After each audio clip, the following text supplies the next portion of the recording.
What's up, everybody? Another episode of Real with Omar, where real people talk about real things in real life.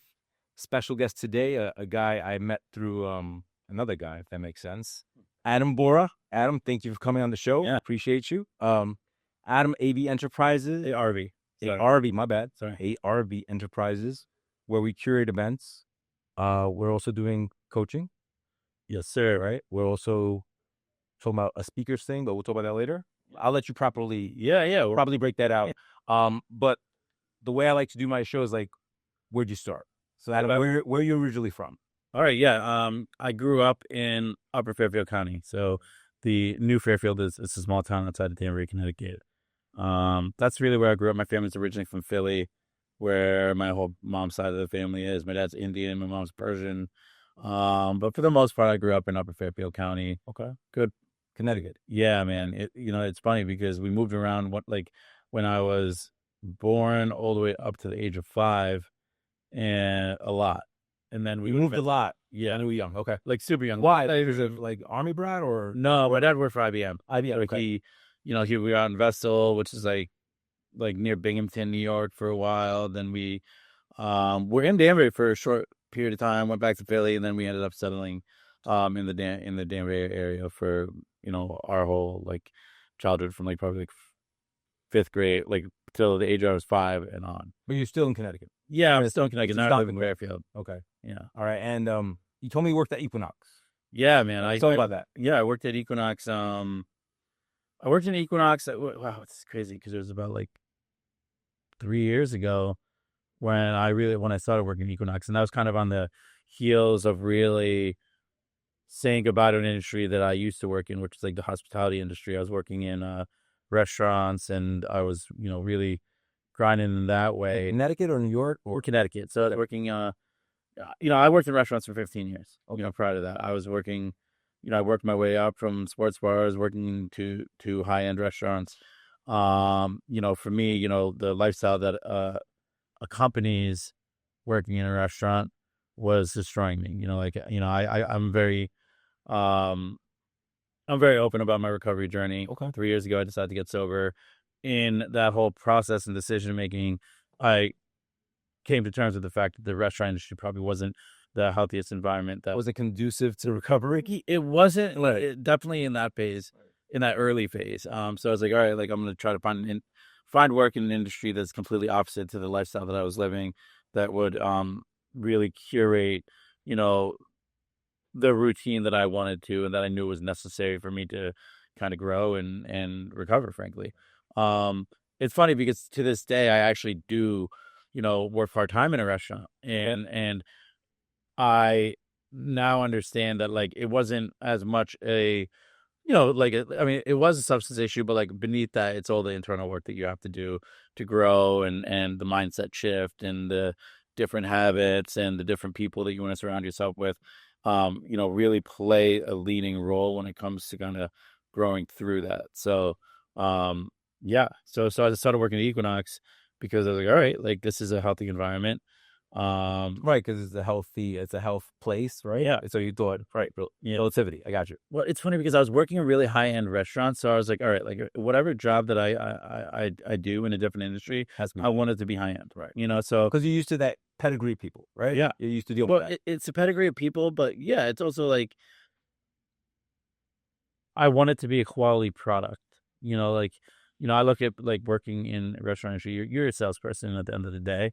You're selling the experience. Yeah, where you're selling experience, it's on food, a commission, a tip is a commission. Right. And the same kind of went with I gravitated towards Equinox, and when I got the job, it was a life-changing experience because I was also immersing myself with a community of people who, are at the top of their game and are killing it, but, are coming in consistently every single day, trying to get better. Mm-hmm. And just based out that observation, it drove me to kind of adopt that mentality.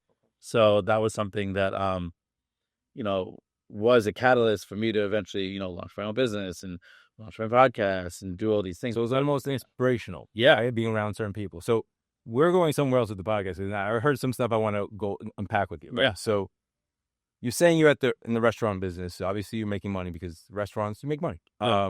But there was something in you that you said that triggered this question now.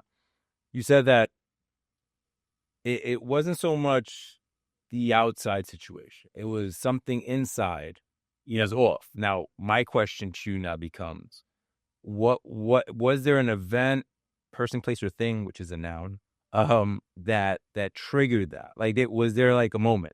And if you don't mind sharing that moment, because Yeah. that's a big thing. Emotional intelligence and self accountability are big things. So once you touched on that, I wanted to kind of go back over there. Yeah, there's a series of moments actually. I mean, let's not get twisted. I've been struggling with alcoholism and addiction for the past 15 years within the restaurant industry. Before the industry, While I was still working in the industry, right? like my pattern was always, you, let, you know, get drunk, like face consequences, something dramatic happened, be good for a little bit, then wait for life to get good, and then kind of resort back to the same habits. So you had a pattern. Yeah, I had a pattern. And, this time, really it was kind of a culmination of everything. Just, ended up losing a job, like losing a really good job in that industry, ended up crashing a car, ended up. There's some major things happen. Major things. Yeah. Okay. And one of the thing that I think really woke me up was, a doctor telling me that if I continued to live the way that I was living, I would die. The guy had like a really inflamed pancreas, and that was kind of something that I'd never been told before. As far as I was concerned, I was invincible and I could do whatever I wanted. Right. Very ego driven, and that I think woke me up. Maybe not in that instant, but definitely subconsciously, where I knew I needed to reach out to somebody who I trusted, and ask for help. And in that moment, that's what I did. And it's funny because I still can't take responsibility for that. I think that was God working for me because, left to my best devices, we already, had a 15-year body of work as to where my decision Where you were going going, me. right? You know what I mean? So, yeah, so that's kind of what happened. And, it's the best thing that ever happened to me. You reached out to somebody, and I'm not asking you to tell me who that was. I wouldn't know anyway, probably. But were they open to speaking to you that way, or were they surprised you were calling? I just want to kind of unpack that. Well, I reached out to my best friend Courtney, Okay. and she, how many times I had tried to reach out to her in the past with those, a lot of times we hit these, and I'm not talking about, just in recovery in life, like we hit these bottoms or we hit these hurdles and we reach out to people in that moment. We have you over that hurdle and specific, right? Not the big picture, not the macro, right? Exactly. I got you. And the first question she asked me was, "Are you serious at this time?" Because it wasn't the first time I ever reached out to her, and I was like, "Yeah," and she had a choice, and she chose out me. Yeah. And I would have been, would have been totally understanding if she didn't, because I'd done that in the past and not followed through. At least you're being self-aware about them. Yeah. So that was, yes. And she ended up, flying me down to her house in South Carolina. And then, just kind of going through that process, just getting away from up here. And I stayed down there for like 45 days. And wow. Okay. Like it was kind of a life altering experience, obviously. And that was the beginning. So you pulled yourself out of your environment. Yeah. Had yourself around a positive person. Yeah. Okay. So then you go back, you feel like, okay, I'm pretty stable now. Yeah. The goal was simply, it wasn't to go to work at Equinox. It's simply I got to change my lifestyle. Yeah. And I got to work into something that's kind of like anti what I'm used to, right? Like kind of 180, right? Well, I think a lot of the times that in the past, I'm just judging this off of me. Mm-hmm. I wanted your story, bro. Change. Of course. I wanted things to change, but I wasn't prepared to make the necessary decisions that would, incite change. And for me, it was, I needed to make the opposite decisions of everything that I was making before. Right. So whether it came down to what time I was committing myself to waking up, whether it was eating 3 square meals in the morning, whether it was movement. And one of the biggest ones was career.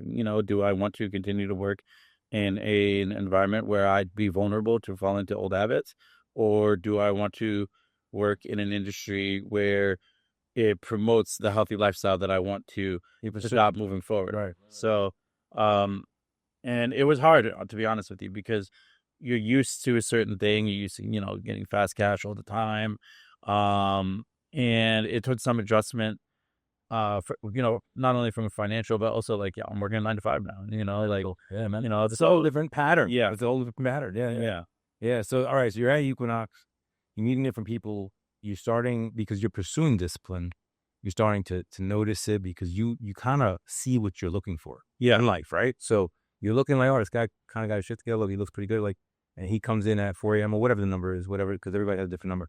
And then you start saying, all right, so how do I make that something that I can do, right? Something that is not simply something I can adopt, but something that is sustainable. That becomes the big issue, yeah. right? Like not going from one drastic to another drastic because sometimes it's too much. Well, you relapse back. But how did you find the way to make it like work for you? Like, were you like, oh, all right, I'm gonna do 9 to whatever. Like, did you have like a strategic plan, or you just kind of went with feeling, or how did that work?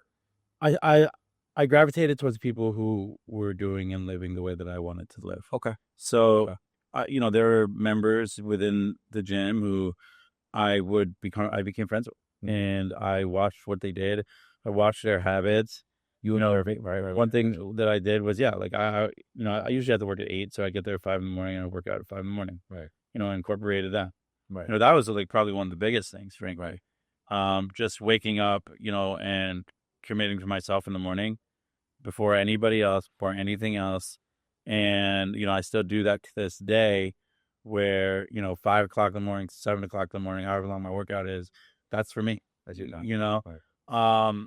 That was really important, so, I seeked mentors, and I look at it as while I had actual mentors where I can call and pick their brain, whether it was one for the podcast or one for the business or one for public speaking. But then there are also people who mentored me probably without even knowing that they mentored me based on me just watching the way they move and emulating them. Like, all right, they're doing this, I'm going to do this because it's working for them. And I think that's okay for people to do. I think a lot of people look at that.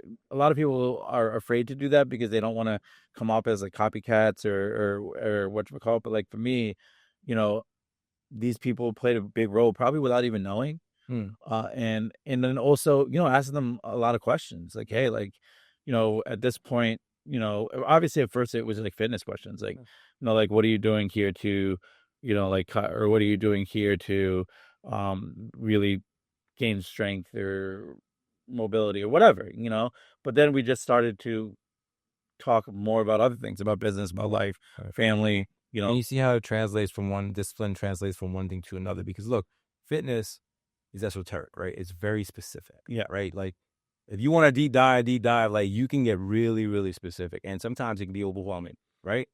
Everybody says, oh, how do I lose weight? Like, those are general questions, right? So basically the quick answer is lifestyle, right? You have to look at your lifestyle, right? And you start getting into like, caloric deficit if you want to get geeky about it. But it's simply like you said, it's a decision of changing your life. Yeah. Right. And then watching other people that seem to have some sort of success in what you're trying to achieve and looking at those behavior patterns and trying to adopt it as something sustainable to you. And that's really the best thing. But my kudos to you, my hats off to you, because you went and you did it.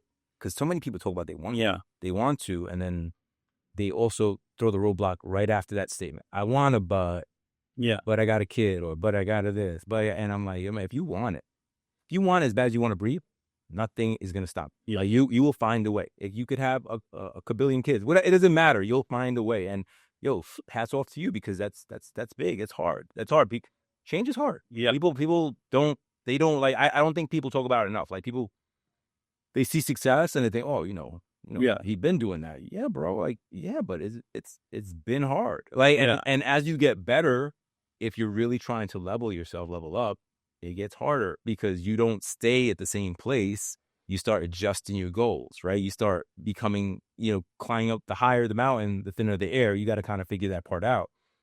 So yeah, man, I'm really proud of you. I do want to make a note though, like one of the things that I learned through observation, and one of the things that I learned through the mentors that I surrounded myself with, it really just comes down to the smaller habits. Okay. At the end of the day, one of my favorite speeches is by I forgot his name, Petraeus, I think, who spoke at the University of Texas, and he said, you make your bed, you change the world, and that's like something that I remember listening to in those early days of this growth journey where it comes down to small habits. I make my bed every single day to this day. I incorporate these small habits and you stack these small habits because I was at a point where I didn't trust myself. Okay. And I think a lot of people get to that point where they don't trust themselves to say, "Hey, I'm going to do this," and they're going, and then following through. And I think that's where you hit a plateau when it comes to growth. And especially if you're coming from a dark place where you've already let yourself down. We worry so much about letting other people down. Like you let yourself down first. Right. And for me, I had to build trust in myself, and it started with keeping small promises to myself. And I got that also from Ed Milet because I love Ed Milet. Yeah. And like keeping small promises to yourself. Like I leaned heavily into the personal growth community, and when I was first embarked on this journey, and all these little things that may seem little, in the whole scheme of things, but you stack these good habits, and you keep promises to yourself. You build your own self-confidence. You begin to trust yourself again. And that was really, really important to me because I was in a place where I didn't trust myself at all, Right. That's a big statement. Yeah. That's a big statement to have that actual accountability again. Yeah. That's a big deal. So you're observing people and you're at Equinox for how long? How many years?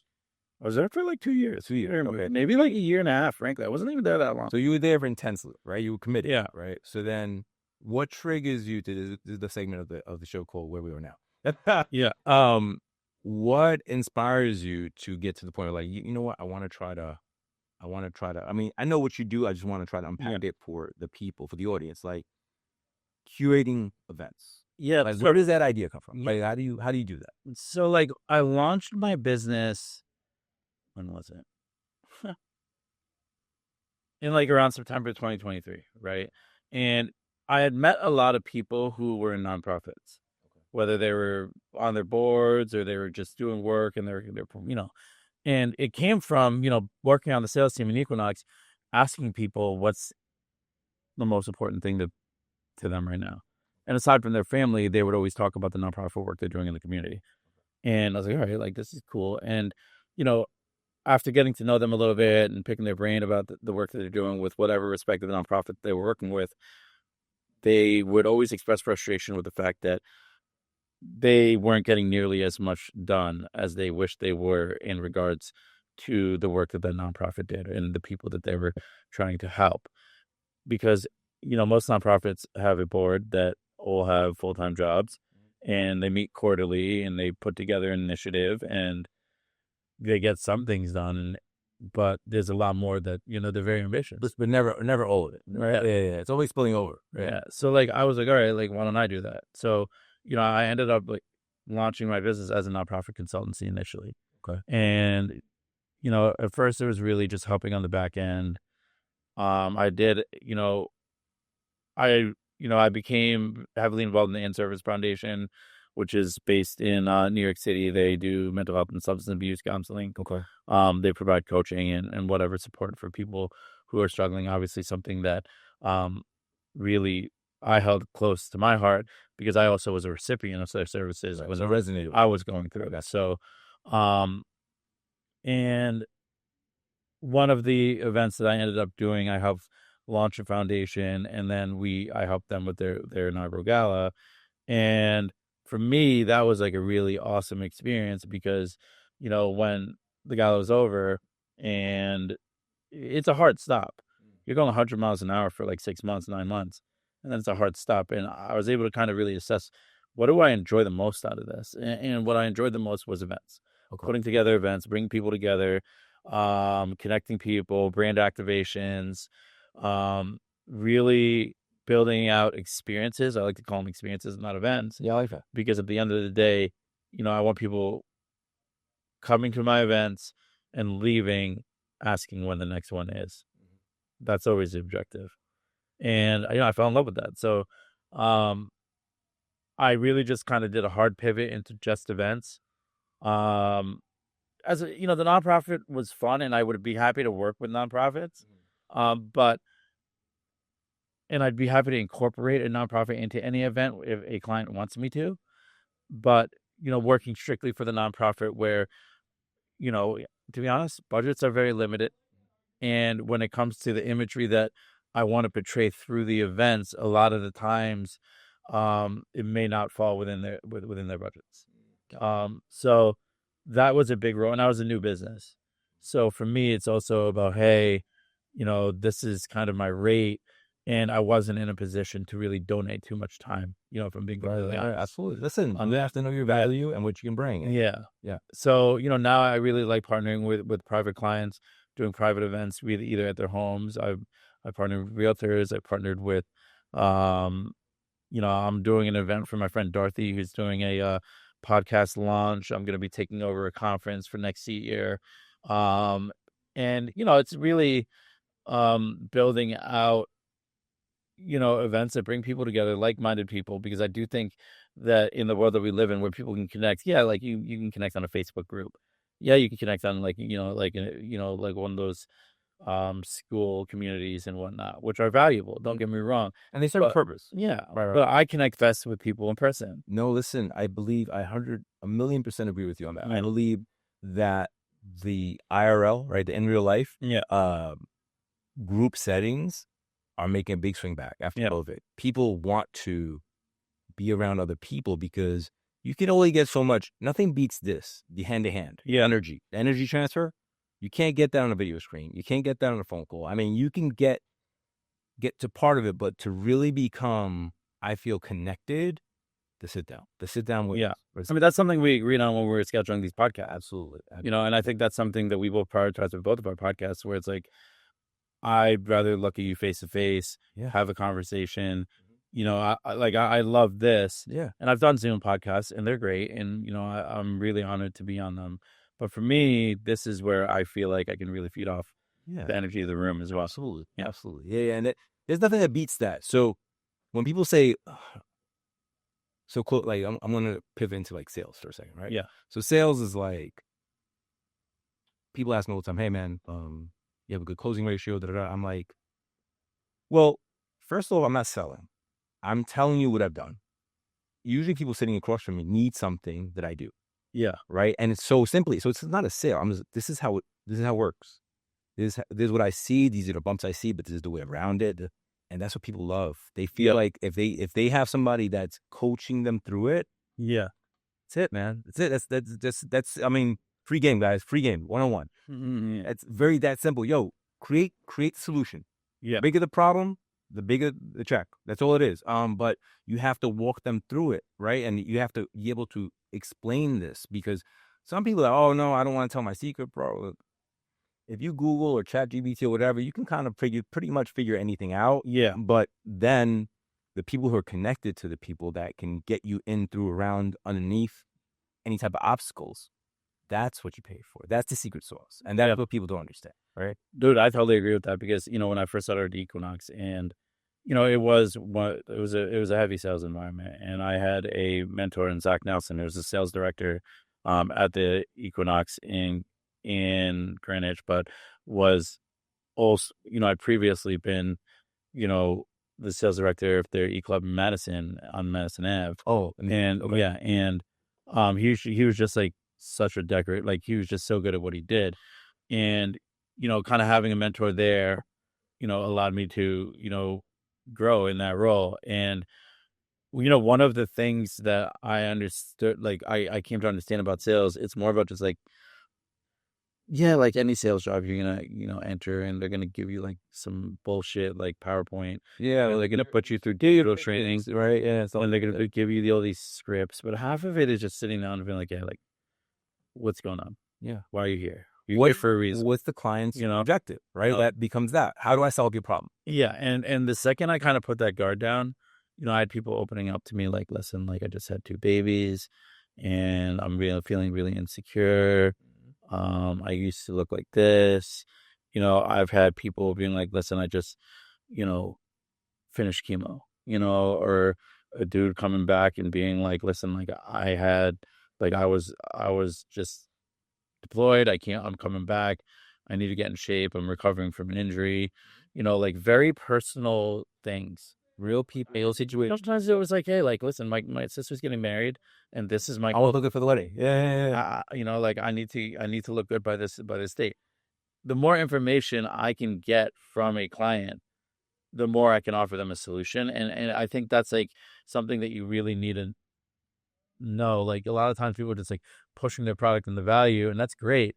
But like, what if you're not solving a problem? What's the client's motivation is what Yeah. you have to figure out. Like, Yeah. what is their why? Yeah. And then you incorporate your solution to their why. Yeah. And like down the stretch there, once I knew their why and, also built rapport and they trusted me, Right.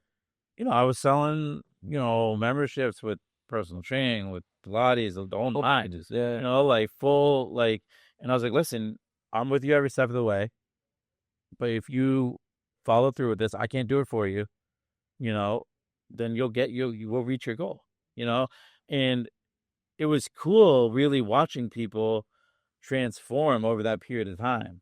That was the biggest gift. As you win. Yeah. Where it was like, hey, like this, I remember this motherfucker when he came into my office, like he was sloppy, like Somebody else. like he needed, like I was glad he was in my office. Yeah. And then like, 8 months of work down the road that he did, not me. Right. He just listened to my recommendations, and his clothing is fitting good on him. Right. He's smiling because I went through that same transformation also, where once I started taking care of my body, then my mind fell into place and my mindset followed as well, and it was just a whole different standard of living. It's a lifestyle, and I think that's where, but like the sales is such a raw word when it's really just rapport and just relationships. I'm all about relationships. I mean, like, I guess a salesperson should be a value spokesperson, right? Because like if it's valuable to you, every time I walk into a dealership, I never had to get sold because I needed a car. Yeah. So I called my guy, I'm coming down. I'm gonna go to Tesla because my wife wants electric. No, we got electric. Like it becomes like, all right, I need electric. That's it. It's not you're not selling me. I'm telling you, I need this. You have it. We're good, right? Like, I'm thinking about getting this car. Oh, we have it. Like, I'm giving you that example with me because some people are, oh, you go on a car lot. Listen, I've gone to car dealerships all the time to drive them, see if I like it, because I'm not sure. And I'm straight up, look, I'm not buying today, but I want to see if this is something I pivot into. But I've never felt like I've been somewhere and I got convinced to do something I didn't want to do. Yeah. If they walk into Equinox, I want to feel better. How do I feel better? That becomes the question, right? Like, I just feel like shit right now, right? I want to feel better. So put me on that. And that's really what it is. That's really what it is. Like, people go to health clubs all the time, and sometimes they get intimidated. Yeah. But everybody's on their own journey, bro. Listen, I'm certified in all types of shit, ACE, cross, but I do all that because I want to be able to go anywhere and follow my own discipline. Like, I want to know enough that I don't have to ask anybody, right? And you're always learning, which is fine. But I have, family of mine now that are going to the gym with me. They were intimidated. I was like, yo, bro, nobody knows the fuck they're doing. Like, I'm no offense. I'm not shitting on people that he's not moving right, but it doesn't matter. He's doing his thing. Yeah. The same thing, you should do your thing, whatever it is. Right. Yeah. And that's how I kind of like, get people out of their shell. Like, nobody's 100%. Like, it's not going to happen. Well, I think, you're right. Like when it comes to, I mean, not only fitness, but life in general, where people are so worried about what other people are going to think about what they're doing, or like no one's watching you. Yeah. Everybody had their own shit. No one's watching it. Nobody. And if they have enough time to watch you, they obviously not doing shit. Bro, and I learned that really honestly through like promoting events. Okay. And people think that everyone's always like, oh, like if I post this, blah, blah, blah, if I do this, no one's watching you. And you know how I know? Because I promote my events online, right? And I'll put them on social media and I'll put links up. Right. Bro, the best way to get someone to come to one of my events has been to call them. Absolutely. And be like, hey, listen, like, I really appreciate it. I don't know if you saw what I posted. Half time people don't, and so. Because they don't think it applies to them. I'm one of those people. Well, it's not even, it's just that they're just, like, how do you scroll? Like, it's split second, and it needs to grab them. And the same is, like, in life, like, no one's paying attention. So like, go do your thing. It's, go to the gym, do your thing. No one's watching you. You're not that important, frankly. No one's actually, it's true. It's true. Dude, it's true. And it took me a while to learn that, now it's like, like, especially when I launched my podcast, I was like, oh, like, what are people gonna say? Like, yeah, that inner monologue came on, and it's like, I don't really care, like, so I just like, I don't know, like if I heard something, but now it's like I post, and the people who I reach are the people who I reach, and if, hopefully they got value out of it, and the people who don't want to, that's fine too, like, I'm not for everyone, kind of like embracing that has helped me along this road. Okay, Does so that make sense? absolutely, because Yeah. look, the people that wanna, I'll say really dumb down, right? The people that wanna fuck with you, they're gonna fuck with you. They want yo, I love it. Adam is selling pizza today. Oh, we're buying pizza. Why? Because I'm telling. Because Yeah. same thing. Omar is doing it. I'm doing it. Why? It's my boy. Yeah. I've had guys call me, yo, this guy called me about this. I said, fuck you. I'm gonna call Omar. And I'm like, great. Yeah. You know what I mean? Like, great. That it worked for me. But it's because we've given them value somehow, some way, some form. We've helped them because it's also very important when they see your stuff. Like, people can be in different parts of their life, Yeah. and you can have a real impact, right? Like, some people, I've had this come up with a lot of guys I've met at like events or whatever. They're like, yo, let me speak to you for a second. I'm like, yeah, what's up, man? He's like, you represent us. I really appreciate you. Like, you come from 196 in Jerome, which is the Bronx. Like, you went to NYU educated. Like, he's like, but you can speak to all of us, and you didn't forget us. I'm like, no, I am you, bro. Like, no matter where I live, we're all like, I can identify with a vast gamut of people because I've walked a lot of paths, right? But people feel represented. Like, you're gonna have those people. They're gonna be like, oh, man, I was struggling with some shit. I heard your podcast. I said, I'm gonna try that shit, because you gave them the idea. Or if he could do it, maybe I can do it. That little thing, you change one life, and that's the whole game. That's the whole game. Yeah. That's the whole game. And that's, I love that, man, because, having that broad life experience, making you relatable is really important. And it's played a big role, in my life as well. Absolutely, bro. Absolutely. You could talk to guys. Look, I worked in a restaurant too, like 4 or 5 years when I was young. That's a hustle. I mean, I was too young. I wasn't like getting into the lifestyle because I was like 15, 16, 17. Yeah. But it was a hard thing, and some people get stuck there. Yeah. Right. I was going to high school and college, so I was just having to stop. Right. I was doing that just to make money on the weekend and go back to work. But some guys, like I remember people raising their families, working on that, and you can. Yeah, there's nothing wrong with it. But it's hard work. Yeah. Like, people think it's all cool. No. Like, people on their feet 12, 14 hours a day sometimes. Yeah. If you have a big event the day before, you have to prep the day after. You have to prep the day before. Then you gotta be there. Or like, it's a lot of work. People think that you just walk in and there's some plates on the table. Yeah. Right. And now this also translates right back to you. Like, you're curating an event. You want people to have a certain feeling. Yeah. Right. So whether you're wearing tuxedos that day or if it's more dressed down, but you want people to come off with a vibe. And that is not by accident. That is thought out. They, from the music that you're playing to the food that you're preparing to the type of drinks you're serving, like all that stuff is thought out, right? Yeah, because people don't remember the flowers. They don't remember the program. They don't remember. They remember how they feel when they leave. Correct. And that's something that's like really important, I think, with any human interaction. Like, how are people, not only leaving my events, but like when you get off a call with me, how do you feel? Right. When you, meet me at a networking event and we have a conversation, what's that feeling? How's that exchange of walking away from that conversation? And I really make sure that, people feel good around me, and I'm big on energy, man. And I'm so big on energy that now when I sense energy that I don't like, I immediately kind of put a wall up. And, it's something that like I kind of actually have to work on because maybe it's just like that. And, maybe it's like that initial, feeling that I'm getting, and I can be a little patient and it changes. But, and it comes down to like really just kind of protecting my own peace and my own, my own commitment to routine and growth and whatnot. But your commitment to yourself. Yeah. Absolutely. So Absolutely. It's funny because I found myself doing that recently more, where it's like, all right, like I don't even want to waste my time with this guy. and You're talking about clients or people in general, or you don't have to get specific if you don't want people in general. Okay. Like I negativity is the thing that I hate the most. Okay. If you're gonna look at a situation and immediately the first thing you say is negative, then you're ignoring the fact that there is probably a potential gift in that situation, but you're just not looking hard enough. And that's what I can't fuck with, bro. You don't want to be around. Yeah. You know what I mean? Like, I just can't, because even like bad situations, there's a lesson to be learned. Absolutely. And for me, I know that it's also a defense mechanism, because if I compound negativity, compounded negativity to me can kill me. And what I mean by that is it'll then reprogram my internal monologue to be negative.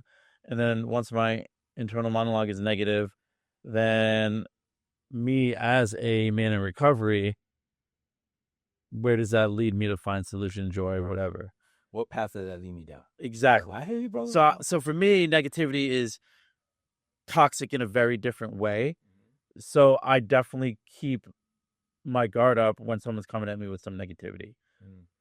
And it's okay if you are negative at first, but if I can look at you in the eye and be like, listen, like, it was not that bad. A, it's going to pass. And B, where can we salvage a lesson from it? Okay. And if you can't meet me halfway there, then I don't really want to be around you. Does that make sense? No, absolutely. Listen, it's about protecting your energy. At Yeah. the end of the day, look, I believe in energy, right? I believe we're all batteries. Yeah. Right? We're either positive or negative. And I also believe, and I tell my wife this all the time, I was like, there's times that you're going to have to withdraw and just recharge. And to me, just so you know, like, I'm a very public figure, right? So I have the lending, the real estate, the book, everything, right? And you also deal with the public sector, so I want you to hear this. There's days that I'm home. Yeah. I'm playing with my dogs, watching TV, or I'm just not going outside. Or I'm going to my backyard to ground myself because, yesterday I came home, I was cooked. I had a really long day. I had in-people closings. I had a lot of Zooms and Modi calls, and all my energy was going out. Yep. So by the time I came home, I was like toast. Like, fumes were coming out. So I have to recharge and just shut it down, right? And sometimes I tell my wife, I'm not talking today. I'm all talked out, but I'm aware enough to say that because you can only diffuse so much. And then going back to what you were saying, like, even like I have friends, right? I have friends that I know what I'm getting. Yeah. And I love them. And I'll be like, yo, I don't got it today. And they're like, what? I'm like, I don't got it today, man. I know you want to complain about that. I'm not going to hit you today. So I hit you tomorrow. Well, and they, in the beginning, they took it kind of personal, but they kind of understand. And if that helps them check themselves, I won. Yeah. If it doesn't, that's cool too, but you're not gonna get Omar today. Like, Omar is not available for that today. Yeah. I just don't have the bandwidth to use that, right? Yeah. And but people that are on some sort of growth journey or trying to be on a growth journey will totally understand and respect that.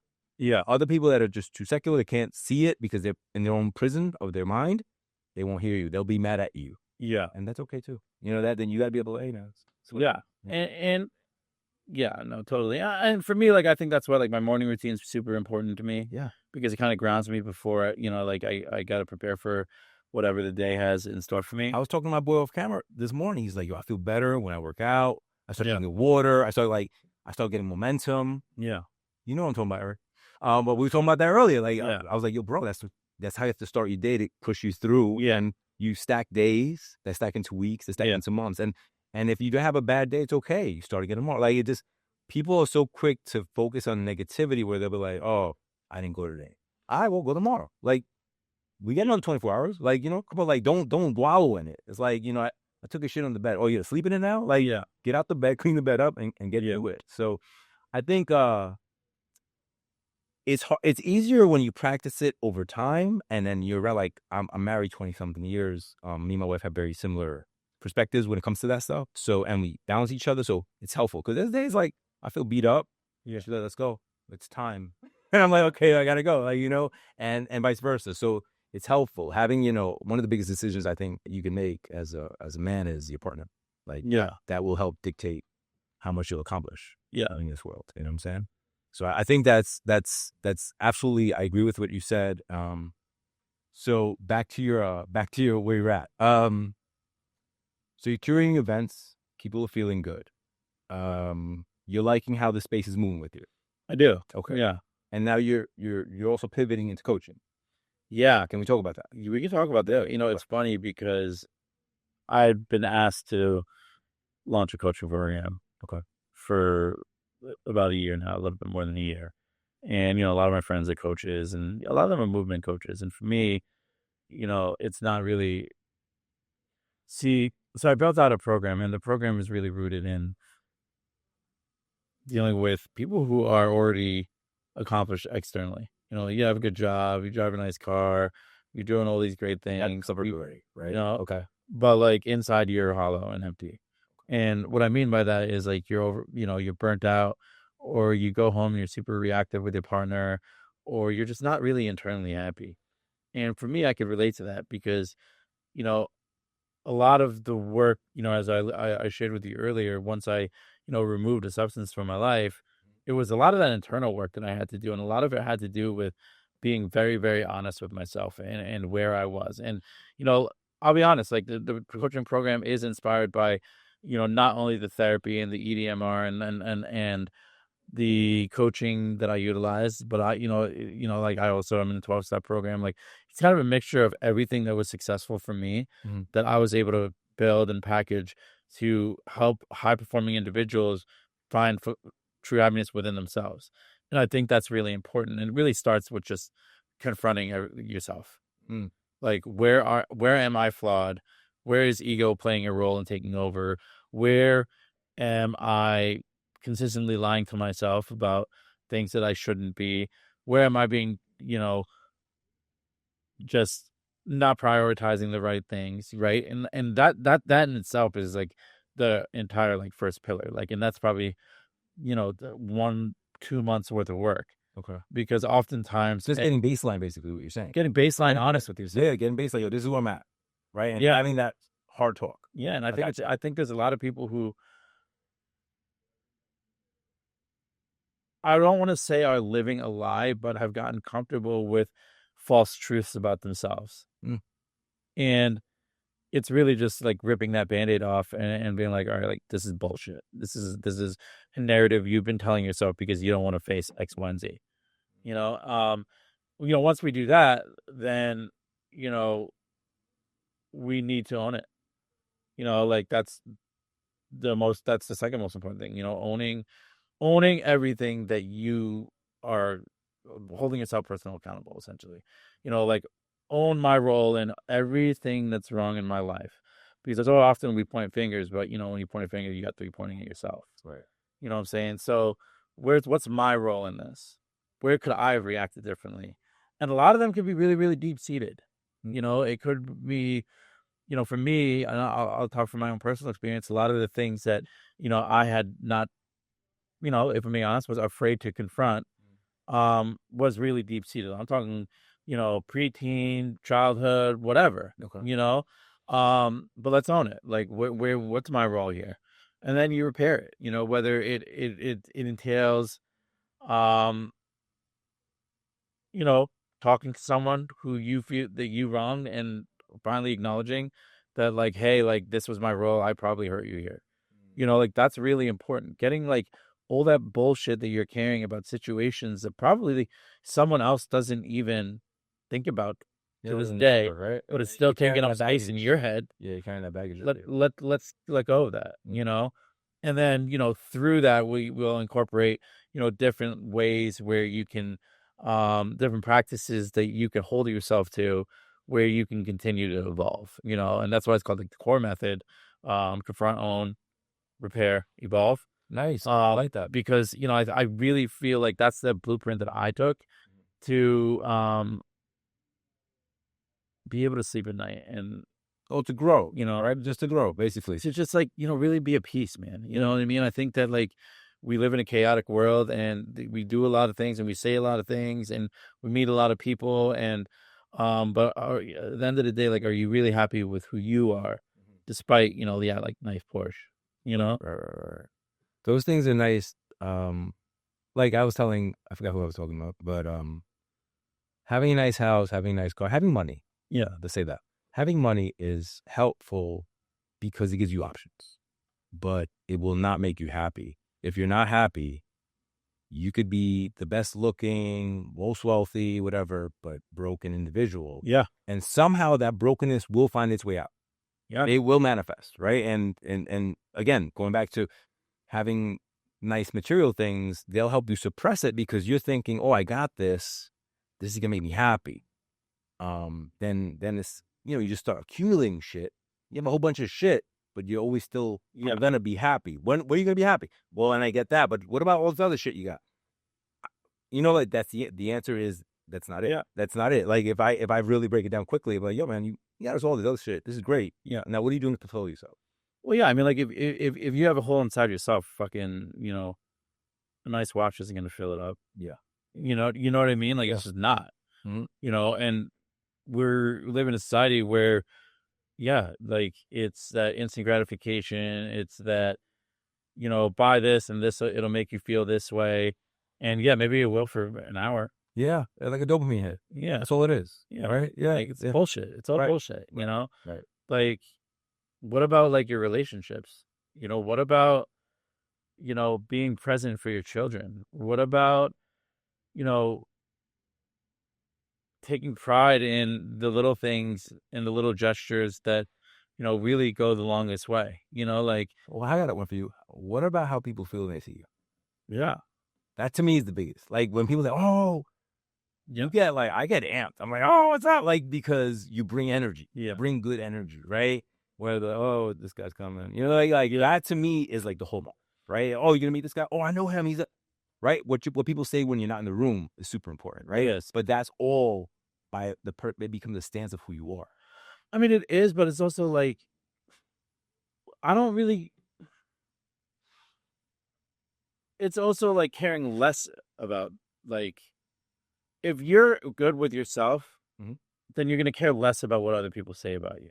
Right. Because you know who you are. Yeah. But I'm saying be like a thermostat instead of a thermometer. Yeah. Like when you come in, you set the tone. You set, hey, man, this is what we're doing. Yeah. We're good. Like, and it could be, listen, man, I've I'm the friend that if you have a death in the family, I send food to your house. Yeah. Because I know me saying, yo, what the fuck could I do? Yeah. Your mom just died. I can't do shit.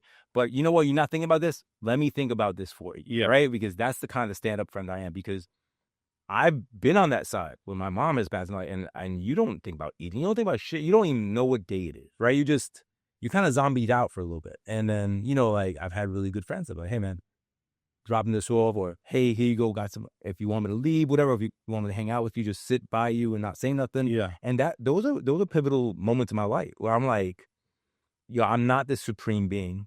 I am a human and I have a fracture right now. Yeah. And I need time to kind of put myself back together. Like I'm just metaphorically speaking, like you're bleeding all over the place. You're like, yeah, I gotta just, I just gotta pose myself and put myself back together. Having the people around you is everything, Yeah. And well, going back to your coaching method is simply, some people just don't have those type of real relationships in the world. Yeah. I've noticed that too. I've noticed, and I'm talking about people that I've met that are pretty up there economically. Yeah. And I'm like, well, who would you call if this happened? I don't know. Yeah. I'm like, wow, that's crazy, right? Yeah. That's crazy. Well, I think there's just a lot of people who are, they're doing well, but in certain aspects. Yeah. But like fear and anger are navigating a lot of their life. Mm. And that's really where my coaching program targets, just let's face that fear. What are you really afraid of? Because it's not, whatever you're afraid of is inside of you. Mm. I think that's where I really want to focus. And, you go through it, and it's not something that we just go through and you're cured. You go through it, and now you have a program that you can incorporate on a daily basis, on a weekly basis, on a monthly basis into your life to kind of continue the growth that we'll be able to accomplish within a 12-month period. I have several clients that I'm working with now, kind of piloted it. I've been working with them for 8 months now. And, I see the changes in them, and I see that, they are slowly, and it's not going to happen overnight, and that's something I tell them right away. But all I need from you is an ability to be 100% honest with me, and I'll say that right up front. Like, if you can't do that, then this isn't for you. Yeah. What are we doing here? Yeah, right. Because you're wasting my time. Like, go talk to your therapist you're lying to. But if you can do that, then we can really have some transformational change that will make you better at your job. It'll make you better with your family. It'll make you better with your relationships. Probably make you better with money, because you're not fucking, hopping on Amazon, at 11 o'clock at night, impulse buying whatever you think's gonna make you happy. So it'll solve multiple solutions in all avenues of your life. But that's what I need from you. The honesty and the ability to really look yourself in the mirror. Yeah, it's almost like how can I help that? That's why I only have 3 pilots, because they were no, literally I reached out to like 20 people, and I started working with 15 at first, and then they dropped off. You saw them like, you're not being real. I can't work with you. That type of thing. I called them out a little bit, and I was like, and by calling them out, I meant like ask questions, and where it was like, listen, I don't think this program is going to work for you because I don't think you're ready. I don't think you're ready to really look yourself hard in the mirror. I don't think we're ready to in the program, to be honest. And I'm happy to help you. But when you get to that point, give me a call. And what was the typical response to that? A couple of them got angry at me. Okay. All right. That's honest. It's fine. Yeah. And a couple of them were like, you're right. Okay. Which, and they called me back, and we were talking about working together. But I don't want to work with people who don't want to help themselves. Yeah. Like I'm not them. Yeah. You know what I mean? Like, yeah. I feel like there's a lot of coaching programs that like right away you're going to change 3 months and I'm going to transform you. New person. That's not how nothing happens in 3 months. Yeah. That's not how it works. So I'm as committed as you are. And the 3 clients that I'm working with now, like, all aspects of their lives are getting better. That's great. And that's what I'm doing this for. How does that make you feel? It's listen, I say this a lot, and I say it a lot on my podcast. I say it pretty much on every single podcast. Like, my entire first half of my life, I was a taker. Okay. You know what I mean? I was a taker. Whether it was taking peace of mind from people, taking, material objects. It was all about me. So this next chapter of my life really is about giving back. So it means the world to me that I'm able to give back to these folks, and they're able to give back as well, because now they're better people, and they're present in their lives, and they are better fathers. They're better employees. They're better. Like, that's such a gift that, that now they're able to be a positive influence in whoever they touch. So that's what's important to me. So it means the world to me. Yeah. Your touch is being magnified. Yeah. Right, by other people. And they're just gonna be like testimonials. Yeah. To the work that you do. So where can people get you if they need to reach out about coaching or curating? Wait, before we start wrapping, you also talked about the magazines you work with. Yeah. Talk a little bit about that. Okay. Yeah. So I am also the director of partnerships for Greenwich Lifestyle Magazine, Upper Westchester Lifestyle Magazine, Darien New Canaan. When you define Upper Westchester for me, Upper Westchester is Armonk, Bedford, New Bedford, Kisco, I believe, Katona. Okay. I'm missing one. I don't know which one I'm missing, but Ashford, Chappaqua. No, not Chappaqua. Yeah, those are definitely the upper Pound Ridge. Pound Ridge. Okay. So, so that's Upper Westchester. It is a boutique publication. We target high-end listings. We are not subscription. We are not, hey, go into CVS and purchase. Okay. We pick who we go to. Usually, listings valued at $3 million and higher. Okay. Then we are, but in that geographical area. In that geographical area, in Greenwich, Darien. So I'm downtown. Yeah. Westchester. Yeah. New Rochelle, Pelham Manor. Yeah. Scarsdale. That's downtown Westchester. That's all I know. Yeah. Okay. Now you educate me. Don't get me wrong. Like, listen, if businesses in Lower Westchester are trying to tap into that that market, by all means, they're more than welcome to advertise. It's not only for businesses within these demographics. It's listen, if you want to get in front of this audience, we can get you in front of this audience. Okay. It's a multi-layered approach. It's not only just print. We also incorporate the social media component and events component, which is going to be tremendous this upcoming year as we build out a full events campaign. It's a multi-layered approach to marketing. It gets you in front of these, high-end demographic. I think readerships range in each territory for anywhere from 58,000 to 70,000. Oh, nice. 2 out of 3 of our readers end up working with one or more of our partners. We're a trusted voice in these luxury markets, which I think is really important. I do need to tip my hat to Laura Sabia, who's the editor-in-chief of Old 3. Shout out to Laura. Yep, Laura's awesome. And she really has done a great job of, bringing these communities together and amplifying the brands that choose to partner with us. So I like that. I'm happy to be on her team. Okay. Yeah. I like that, man. I want to know about that because I saw you did the listing approach to Lamborghini. Yeah. And that caught my eye. Yeah. That was, I also am in the real estate market.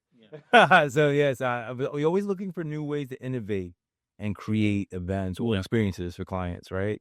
Especially with that niche, they expect certain things and then, but you've given them a reason to come out. It's different. It's just, you don't want people just coming to open houses. You want, hey, you can test drive this car if you want, right? Like, yeah, give them something different, right? And that's how you separate yourself. Yeah. And visibility is important, but you're right. Yeah. If people don't know you, they can't work with you. Yeah. That's the number one thing, right? It's not who you know, it's who knows of you. Yeah. Right? I totally. All right. So I'm sorry. We got that done. So if somebody wanted to reach out about coaching, who would they speak to? If somebody wanted to be on your podcast, how would they reach you? And give them the best details of how to get you. And please look in the camera. You said, yeah. Best way to reach me is to go onto my website, adamvohra.com, ADAMVOHRA.com. You can reach me for events. You can reach me for the coaching. You can reach me for the podcast. The Finding Purpose podcast that's available on all platforms and YouTube. So I'd love if you subscribe to the YouTube channel, listen on Spotify, Apple Spotify. Omar will be on it in a few weeks. And you can also reach me on Instagram at Adam Vohra _. And I'm usually pretty good with the DMs, but I'd love for you to visit the website that I actually recently launched. And hopefully he'll be on Modi Chat, which we know I am an investor in and an advisor for, which is you get paid for your time slots. Me, askluisomar on every platform. You know what it is. You know what I do. You know where we'll be. All right. You'll see me on his podcast next. And we're out. Thanks.